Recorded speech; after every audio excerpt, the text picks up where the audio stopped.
Hello friends मु शशि आपण मानक पई नहीं आछि पुणी गोटे नुआ रेसिपी आलूर पेटिस।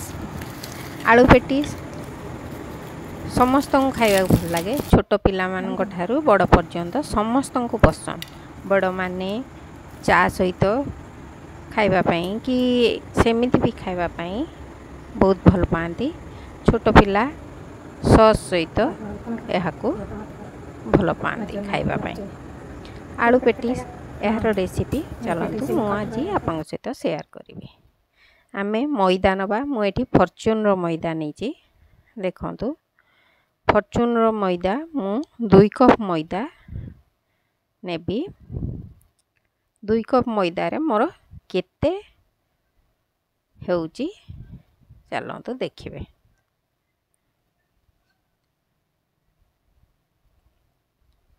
एपरी भाव में फुल करिकी मु 2 कप मैदा कटर रे भी नेले आपण मापिकी सेमती 2 कटोरी नहीं जिवे। फिर लूण दे देबे एवं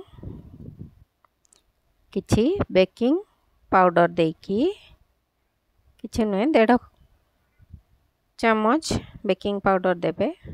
देला परे गोटे कपड़ा तले दे देबे, कहीं ना नले हमरो बावेलटा हल्लिबो, हमको असुविधा हम चकटी पारे। देखंतु एही परी तेल 4 चम्मच देकी भल भाव में ताको मिक्स करिवे। मिक्स करले हाथ रे जेमती टिके मुठा होउथबो सेही परी भाव में मिक्स करके आमे ताको अल्प अल्प पानी देकी भल भाव में मैदा को चकटी नबा। चकड़ नेला परे हाथ रे आमे एही परी भाव में भीतर आड़ को देकी एही परी भाव में किछि समय कला परे आमे ताको पुन थरे भल भाव में मिक्स करके देखंतु एही परी ऊपरू टिके तेल लगै नबा। लगैला परे आमे ताको घोड़े की आधा घंटा रेस्ट पई छाड़ी दबा। एबे आमे गोटे घोल बनैबा जोटा कि मैदा उपरे आमे जो रोटी मैदार रोटी बेलिबा सेथिरे देबा। मु एठी 2 चम्मच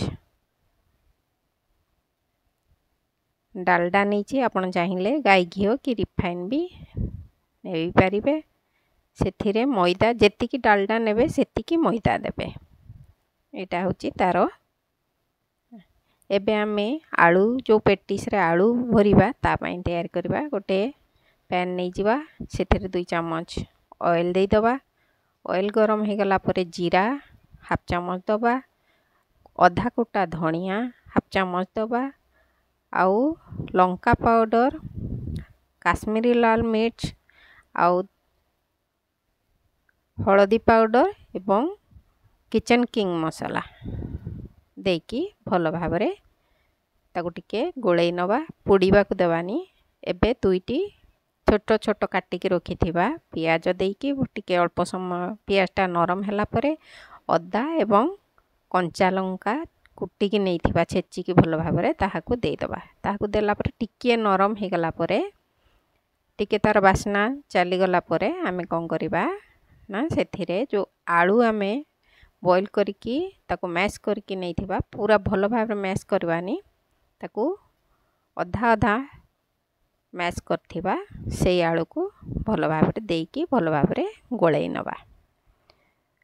देखिबे पियाज अदा एवं ताथरु जेमती कंचा स्मेलटा जाइथिबो तापरे आलू देबे। आलू को टिके भल भाव में गोलैला परे आमे सेथरे आवश्यक अनुसार लूण देबा एवं किछि गरम मसाला दबा हे गला परे एवं लास्ट को कटा धनिया पत्र किछि देई आमे ताको ओल्हाई नबा। ताको ठंडा करबा को देबा। एपटे हमरो मैदा भी सेट ही गलानी, आधा घंटा हलानी। बे ताको भल भाव रे टिके चक्कर नै कि आमे गुळा गुड़ी को बनै नबा। देखंतु रोटी ठारो टिकिए बड़ हबो गुळा आमे बनै नबा। एही परि भाव रे हाथ रे ताको ଯେମିତି ଅଟା ଗୁଳା ଆମେ ବନାନ୍ତି ସେହିପରି ଭାବରେ କରିନେବା। ତାକୁ ସାଇଡ଼୍ କରିନେବା। ଏବେ ତାକୁ ଭଲ ଭାବରେ ଅଟା ମଇଦାର ଯେଉଁ ମିଶ୍ରଣ ଦେଇ ଭଲ ଭାବରେ ତାକୁ ଟିକେ ଅଳ୍ପ ଅଳ୍ପ ଛାଟ ଦେଇକି ଭଲ ଭାବରେ ଆମେ ତାକୁ ବନେଇ ନେବା।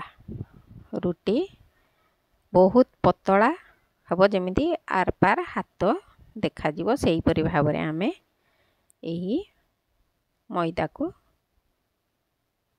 ଆମେ ବେଲିବା।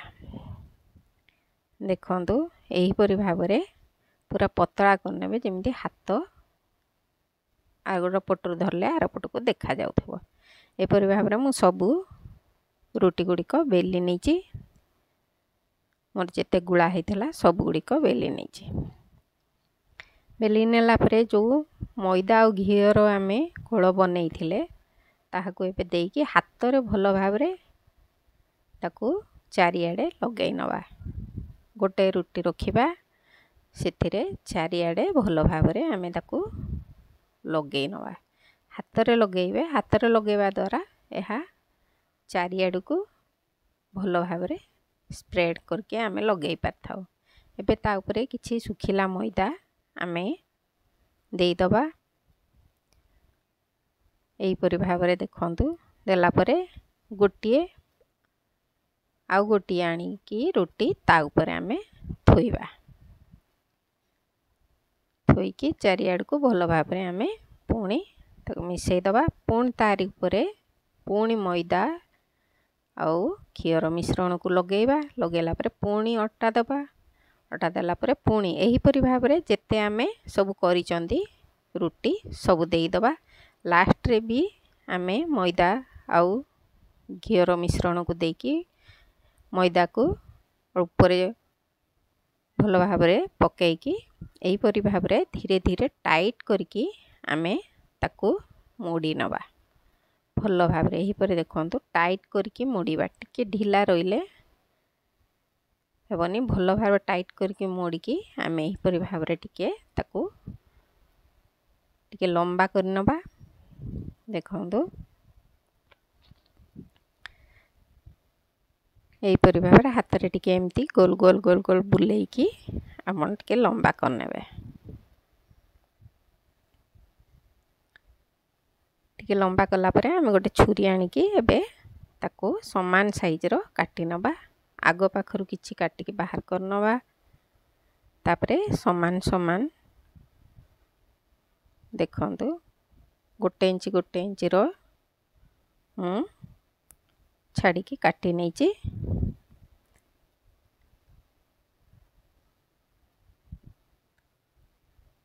ଏହିପରି ଭାବରେ ଆପଣ ବି କାଟି ନେବେ।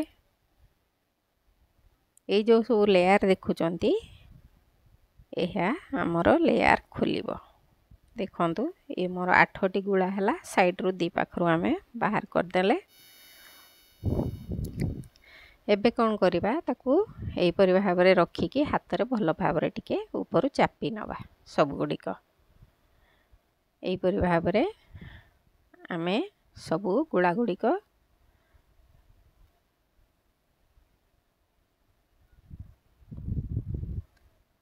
ଟିକେ ଢିଲା ପଡ଼ିଯାଇଛି।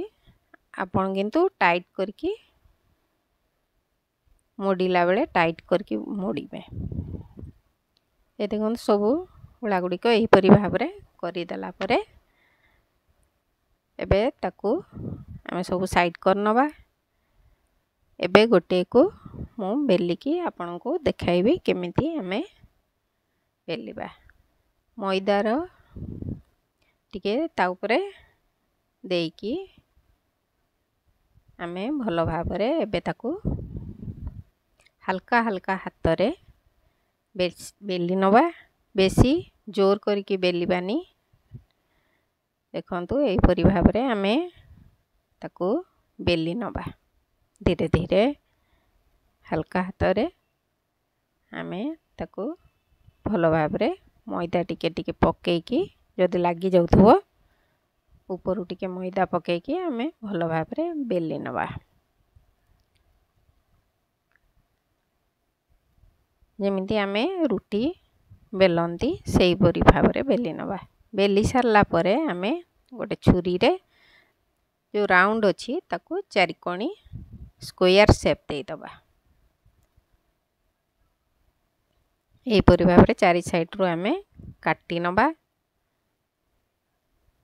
ଏହିପରି ଭାବରେ ସ୍କୋୟାର ଦେଇଦେବା। ଏଇ ଯେଉଁ ସବୁ ଆମେ ସାଇଡ଼ରୁ ବାହାର କରୁଛୁ ତାକୁ ବି ଆମେ ପଛରେ ୟୁଜ୍ କରିବା ପେଟିସ୍ ବନେଇବାରେ। ଏବେ ଦେଖନ୍ତୁ ଯେଉଁ ଆମେ ଆଳୁ ଷ୍ଟଫିଂ ବନେଇଥିଲେ ତାହାକୁ ଏବେ ତା ମଝିରେ ଦେଇଦେବା। ଦେଲା ପରେ ତାକୁ ଟିକେ ଭଲ ଭାବରେ ସାଇଡ଼ରୁ ଚାପି ନେବା। ଚାପି ନେଲା ପରେ ଗୋଟେ କୋଣରୁ ଆଉ କୋଣକୁ ପାଣି ଦେଇକି ଟିକେ ଆମେ ପାଣି ଲଗାଇ ଦେଲେ ଏହା ଜଏଣ୍ଟ ହେବାରେ ସୁବିଧା ହେବ।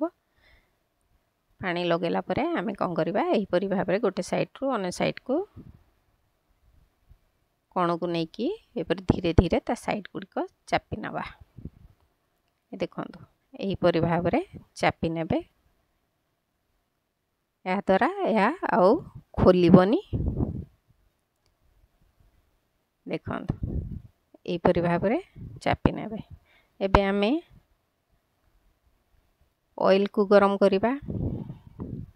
ଏହିପରି ଭାବରେ ଆମେ ସବୁଗୁଡ଼ିକ ବନେଇ ନେଲା ପରେ ଅଏଲ ଗରମ କରିକି ସେଥିରେ ଏମିତି ଦେଇଦେବା।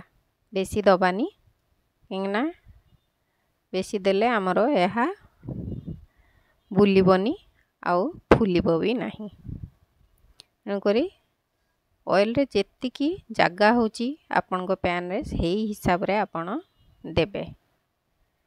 ଏହା ଫୁଲିକି ଟିକେ ଉପରକୁ ଉଠି ଆସିଲା ପରେ ଆପଣ ତାକୁ ଟିକେ ଓଲଟାଇ ଦେବେ। ଏହିପରି ଭାବରେ ଓଲଟ ପାଲଟ କରିକି ତାକୁ କ୍ରିସ୍ପି ହେଲା ପର୍ଯ୍ୟନ୍ତ ଟିକେ ଫ୍ରାଏ କରିବେ। ଯଦି ମୋ ରେସିପିଟି ଆପଣଙ୍କୁ ଭଲ ଲାଗୁଥିବ ନିଶ୍ଚୟ ଲାଇକ୍ କମେଣ୍ଟ ସେୟାର କରିବେ ଆଉ ସବସ୍କ୍ରାଇବ୍ କରିବାକୁ ଭୁଲିବେନି। ବେଲ୍ ଆଇକନ୍ ବି ପ୍ରେସ୍ କରିନେବେ, ଯାହାଫଳରେ କି ମୋର ଭିଡ଼ିଓଟି ଆପଣଙ୍କୁ ପ୍ରଥମେ ନୋଟିଫିକେସନ୍ ଯିବ। Thank you for watching. Jai Jagannath. Next video upcoming soon.